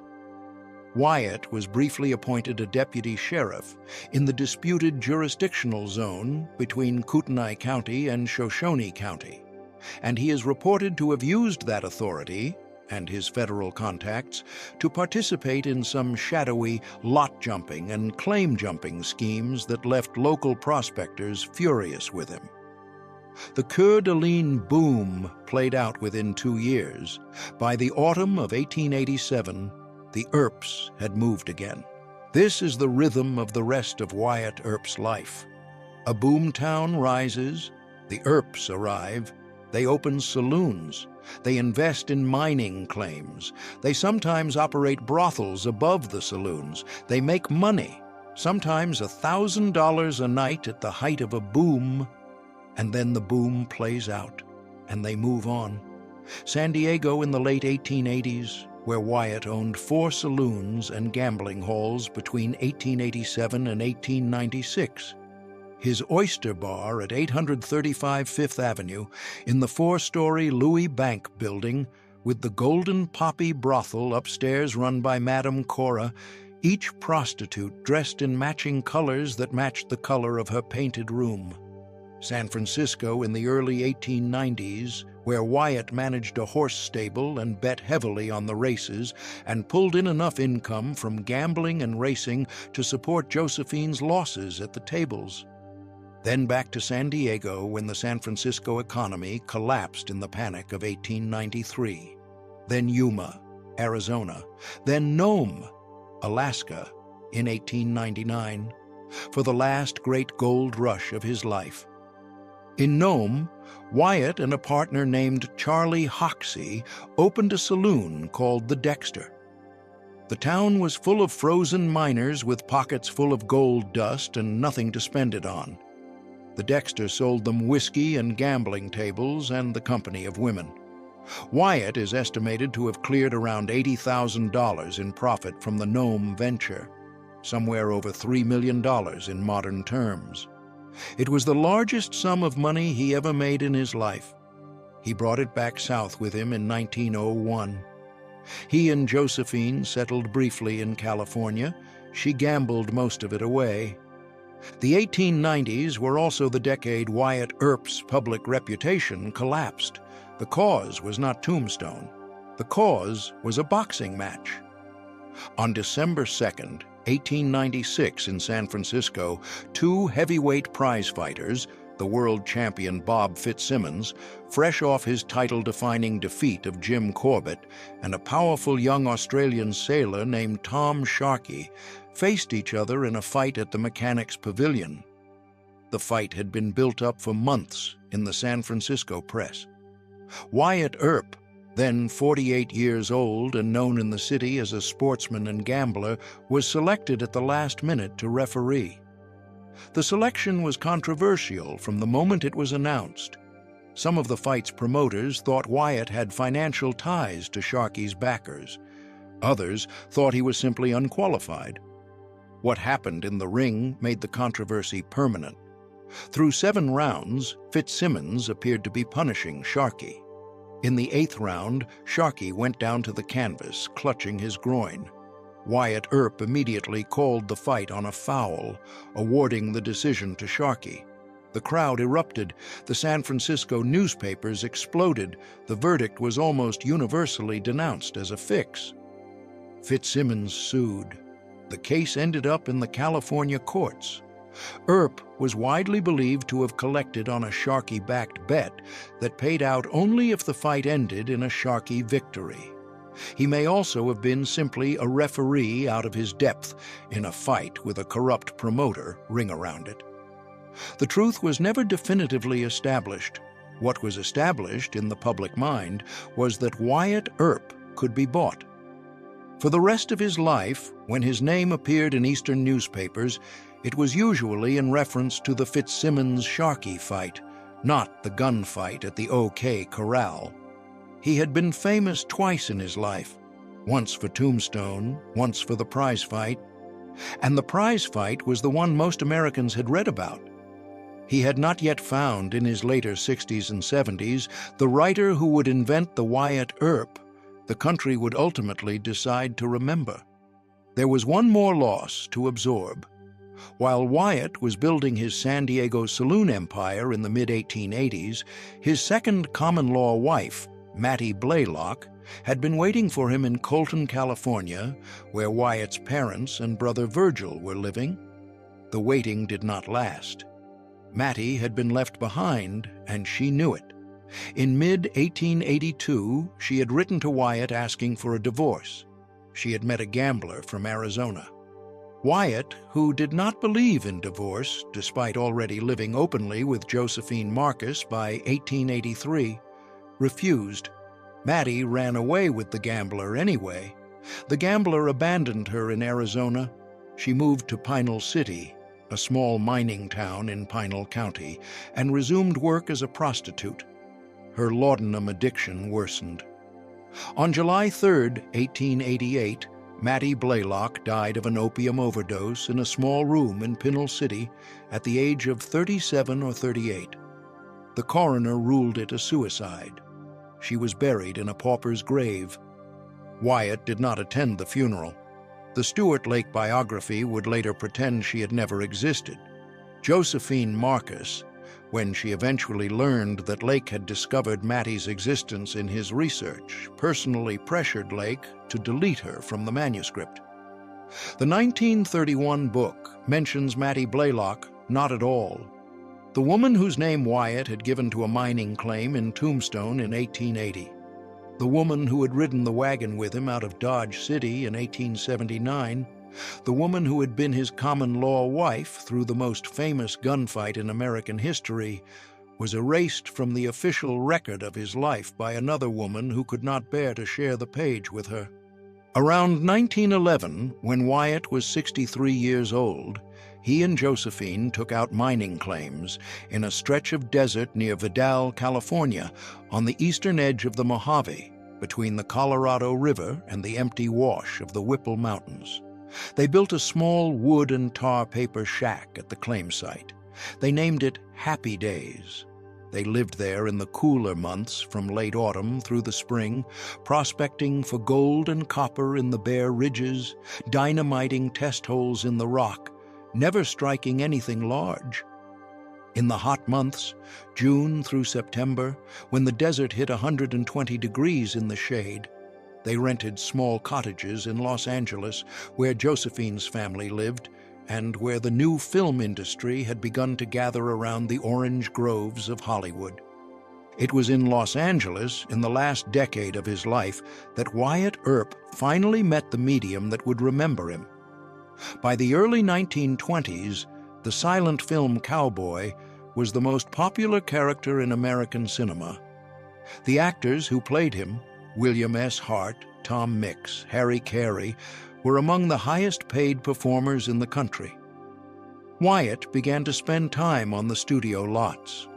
He had ridden in his actual life, with most of the men these movies pretended to be about. He had known Wild Bill Hickok by reputation. He had ridden with Bat Masterson, who was by then a celebrated New York sports columnist. He had known Doc Holliday and Bill Tilghman, and the actual outlaws and the actual sheriffs. The cowboy pictures were stylizing into clean, fast-cut westerns. Tom Mix took to having Wyatt visit the set of his pictures. Wyatt would sit on a folding chair and watch the actor playing the marshal slap a gun out of the bad man's hand, and then he would lean over and tell Mix what had actually happened, sometimes in the kind of fight the scene was pretending to depict. The only confirmed film appearance of Wyatt Earp during his lifetime was in a brief, uncredited role in the 1923 silent film Wild Bill Hickok, starring William S. Hart. He may have appeared in the background of a 1916 film called The Half-Breed, though the identification is disputed. He befriended a young John Ford, then a rising director, and is reported to have told Ford the version of the gunfight that would, a generation later, appear in Ford's masterpiece, My Darling Clementine. Ford, who knew the legend was being shaped in front of him, listened. He filed it away. When he made his picture in 1946, the man who walked down the street was Henry Fonda, dressed in a white shirt with a star on his chest, looking like the Wyatt Earp that the country had decided it wanted. Whether the real Wyatt Earp would have recognized that man on the screen, no one would ever know. By 1946, Wyatt had been dead 17 years. What he could not get in the last years of his life was the picture told the way he wanted it told. He tried. He approached writer Walter Noble Burns, who used Wyatt's recollections as one source for his 1927 book, Tombstone, an Iliad of the Southwest. Wyatt then objected that Burns had centered the book too much on Doc Holliday and not enough on himself. He had been working on and off for years with a man named John Henry Flood, Jr., a Los Angeles mining engineer and family friend, trying to get a manuscript of his own life into shape. Flood could write, but not for the popular market. The Flood manuscript never sold. In 1928, Wyatt began a long series of interviews with a younger journalist named Stuart N. Lake, a former press aide to Theodore Roosevelt and a man with a real eye for the heroic frame. Lake interviewed Wyatt 8 times in 1928 and early 1929. The interviews were rambling. Wyatt was 80 years old, and his memory had begun to slip. He repeated the buffalo hunting story to Lake. He repeated the inflated body counts to Lake. He repeated the Buntline special pistol story to Lake, the claim, almost certainly a complete fabrication, that the dime novelist Ned Buntline had presented him with a custom Colt revolver featuring an unusually long barrel. He died before Lake had completed the manuscript. The death itself was quiet. Wyatt Earp had been suffering from chronic prostatitis and a urinary tract infection that had progressed to chronic cystitis. By the autumn of 1928, he could no longer travel to the Vidal claim. He and Josephine had been renting a small bungalow at 4004 West 17th Street in Los Angeles, in the neighborhood now called West Adams, a few blocks south of what is now the campus of the University of Southern California. He stayed in bed most of the last weeks. He died there, in that bungalow, on January 13th, 1929, at the age of 80. He had outlived everyone in this story. Newton Earp, the half-brother, had died in 1928. James Earp, the eldest full brother, had died in 1926. Virgil, Tombstone's actual deputy U.S. Marshal, the man whose decision to enforce the city ordinance had triggered the gunfight at the OK Corral, the man who had been shotgunned and crippled on Allen Street in retaliation, had been a constable in Colton, California in the 1880s and 1890s. He had been reunited late in life with the daughter from his first abandoned Iowa marriage, the daughter who had grown up in Oregon believing her father was dead. He died of pneumonia in Goldfield, Nevada, on October 19, 1905, at the age of 62. He is buried in Portland, Oregon, near his daughter and her family. Morgan had been dead since 1882. Warren Earp, the youngest brother, the one who had ridden the Vendetta with Wyatt, had been killed in a saloon brawl in Willcox, Arizona, on July 6, 1900, at the age of 44. Doc Holliday was dead. Bat Masterson, who had become a sports writer for the New York Morning Telegraph, had died at his desk on October 25, 1921, at 67, mid-sentence, in the writing of a column. Bill Tilghman was alive, but would be murdered in 1924 at the age of 70, gunned down by a drunken federal prohibition officer in Cromwell, Oklahoma.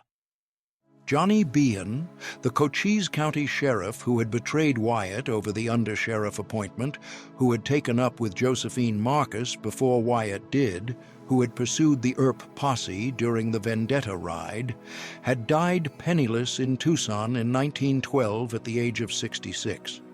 Ike Clanton, the man who had spent the night before the gunfight drunkenly threatening to murder the Earps, who had run unarmed from the fight when the shooting started, who had filed the murder charges against the Earps and Holliday, was dead, shot by a detective near Springerville, Arizona Territory, on June 1, 1887, at 39.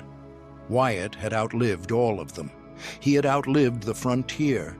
He had outlived the cattle drives, the silver booms, the open range, and the unsettled territory. He had watched Arizona, where the gunfight at the OK Corral had been fought, become a state in 1912. He had watched the automobile replace the horse. He had watched men go to and come back from a war fought across the trenches of France. He had seen radio broadcast voices into living rooms. He had seen the first movies, and he had appeared briefly and uncredited in one of them. He had not seen the version of himself that the country was about to invent. Stuart Lake's biography, Wyatt Earp, Frontier Marshal, was published by Houghton Mifflin in 1931, 2 years after Wyatt's death. It went through multiple printings.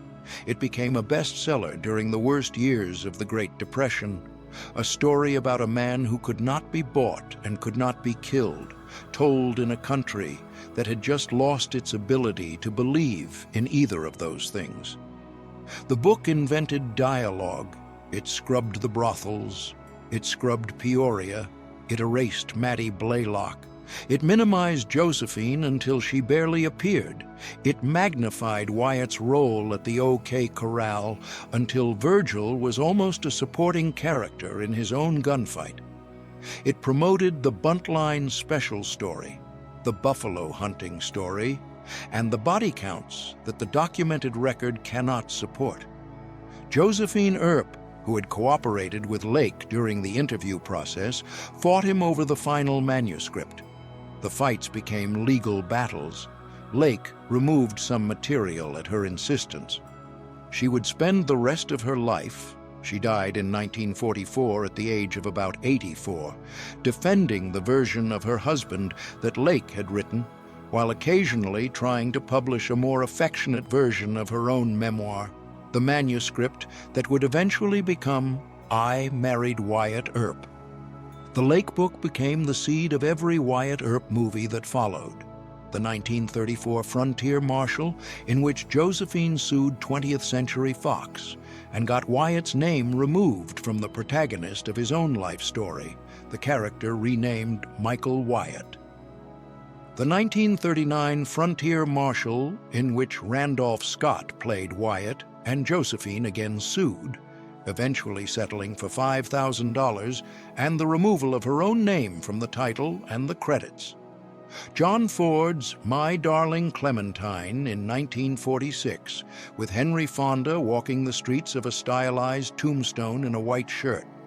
Gunfight at the OK Corral in 1957, with Burt Lancaster as Wyatt and Kirk Douglas as Doc Holliday. Hour of the Gun in 1967, with James Garner. The 1990s revival in Tombstone and Wyatt Earp, with Kurt Russell and Kevin Costner. 40-some major film and television portrayals across 90 years, every one of them traced back, by some route, to a book by a man who had interviewed an 80-year-old gambler in Los Angeles and listened to the story the gambler wanted to tell. Wyatt's grave is in Colma, California, just south of San Francisco, in Hills of Eternity Memorial Park, a Jewish cemetery where Josephine Marcus's family is buried. She joined him there in 1944. They lie side by side. The headstone has been stolen and replaced several times. Pilgrims still leave coins and bullets and miniature playing cards on the marker. There is an uncomfortable truth at the heart of the documented Wyatt Earp, and it has to be said plainly. He was not a hero in the way the movies have presented him. He was not, even in his best years, a heroic lawman in the mold of a Sheriff Andy Taylor or a federal marshal incorruptibly serving the rule of law. He was a tough, hard, pragmatic frontier operator who made his money sometimes from policing and sometimes from gambling and sometimes from prostitution, and who saw no contradiction between those things because the frontier did not see one either. He was, by the standards of his time and place, an effective police officer in the cattle towns where he worked. He kept Wichita and Dodge City quieter than they had been before him. He preferred to pistol whip men rather than shoot them because the math of the cattle business favored living drovers over dead ones. He was loyal to his brothers in a way that bordered on tribal. He would lie, kill, mortgage his house, and ride into hell for them, and they would do the same for him. He was loyal in a different way to Doc Holliday, the dying gambler from Georgia, the closest friend he ever had outside his own family. He was also, in the documented record, a horse thief who broke out of a jail in Indian territory, a pimp or a brothel enforcer in Peoria and Wichita, a man who slapped a prostitute in Dodge City, a man who lied to his biographer about hunting buffalo to cover the years he was working in floating brothels on the Illinois River, a man who abandoned his second wife, Mattie Blaylock, to a slow death from laudanum addiction in a mining town room while he lived openly with Josephine Marcus across the state line, a man who, in the spring of 1882, took a federal commission and used it to kill the men he believed had ambushed his brothers, killed them under the color of law that did not by any strict reading, authorized the killings. He was, on the Vendetta Ride, a federally deputized killer carrying out personal revenge. The territorial courts knew it. The territorial newspapers knew it. The grand jury in Tucson indicted him for the murder of Frank Stillwell, and the indictment was never tried because Wyatt fled the territory and the Republican governor of Colorado refused to extradite him. He was, in other words, a man, not a legend. He was a particular kind of man, shaped by a particular kind of country, doing a particular kind of work that the country has since decided to remember in soft focus. He was complicated, and he was capable, and he was not always good. The country he lived in was also a country that has been soft-focused. The Tombstone of 1881 was not a frontier outpost waiting for civilization. It was a fully industrialized boomtown of 7,000 people with 3 newspapers and an opera house and 110 saloons sitting on top of one of the richest silver veins ever found in North America. The wealth in the ground attracted the men who would steal it from the wagons that hauled it out. The men who would steal it organized themselves into a faction. The faction was protected by a friendly elected sheriff. The men who opposed the faction organized themselves into another faction, with their own friendly newspaper and their own friendly federal marshal. The 2 factions fought, and the fight produced, in the vacant lot off Fremont Street on the afternoon of October 26, 1881, 30 seconds and 30 bullets of violence that the country would never afterward stop watching. What survives of all of this today is uneven. The vacant lot is still there. It is now part of the Corral tourist site in Tombstone, marked with mannequins showing the positions of the shooters. The brick building C.S. Fly, used as his photography studio next door, is preserved. The Tombstone Epitaph, the newspaper that defended the Earps, still publishes. The Birdcage. Theater is still standing, complete with the bullet holes still in the walls and ceiling from the gunfights of the 1880s. The Boot Hill Graveyard outside town still holds the marked plots of Billy Clanton, Frank McClory, and Tom McClory, side by side under 3 white stones that read in identical lettering, "Murdered on the streets of Tombstone, October 26, 1881. That is, of course, the cowboy version of what happened. The plot has never been changed. Wyatt's house in Tombstone, the one he mortgaged in February of 1882 to fund the federal posse, was foreclosed on by the lawyer he had borrowed from. The site is now marked. The Tucson Rail Depot, where Wyatt killed Frank Stillwell, still stands. There are now life-sized statues of Wyatt and Doc, shotgun and rifle raised, at the spot where Stillwell's body was found. Iron Springs, also called Burley Springs, in the Whetstone Mountains, where Wyatt killed Curly Bill Brochius, is still there, marked on hiking maps. The Pella, Iowa, house where Wyatt spent most of his childhood still stands. It is now a small museum.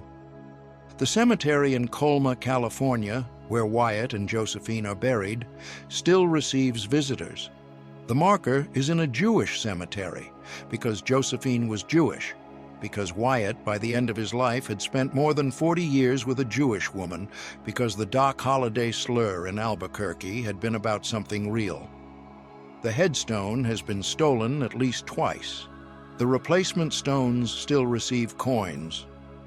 What does it all add up to? The country's most famous gunfighter was a man who lived 80 years and died in a rented bungalow with chronic cystitis. The country's most famous frontier marshal was actually the assistant marshal. His older brother Virgil held the federal badge and the city office, made the call to enforce the ordinance, and walked into the lot in front of him at fault. The country's most heroic lawman was, by the documented record, also a horse thief, a pimp, and a federally deputized killer carrying out personal revenge. It is possible to look at all of this and conclude that Wyatt Earp was a fraud, a man whose reputation rests entirely on the inventions of a 1931 biographer.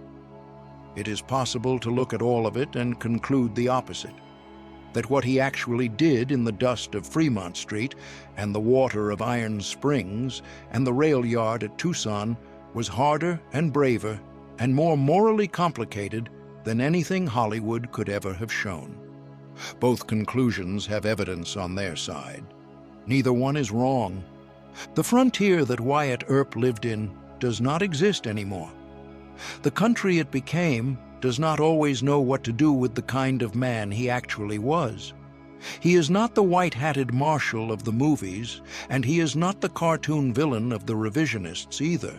He is, like most of the people who shaped the documented American West, harder to look at and harder to forgive and harder to dismiss. He kept his brothers alive, except when he could not.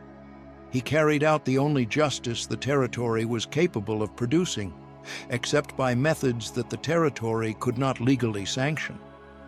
He outlived the world he had made his name in, and he spent the last decade of his life trying to control how it would remember him. The version Hollywood wrote is the version most Americans believe. The version the documents tell is the version we owe him, and the version we owe Virgil Earp, and Mattie Blaylock, and Morgan Earp's wife, Louisa, and the people in the cemetery in Boot Hill, and the people who lived through it and never made it into a lake biography at all. The vacant lot is still there. So is the rail yard.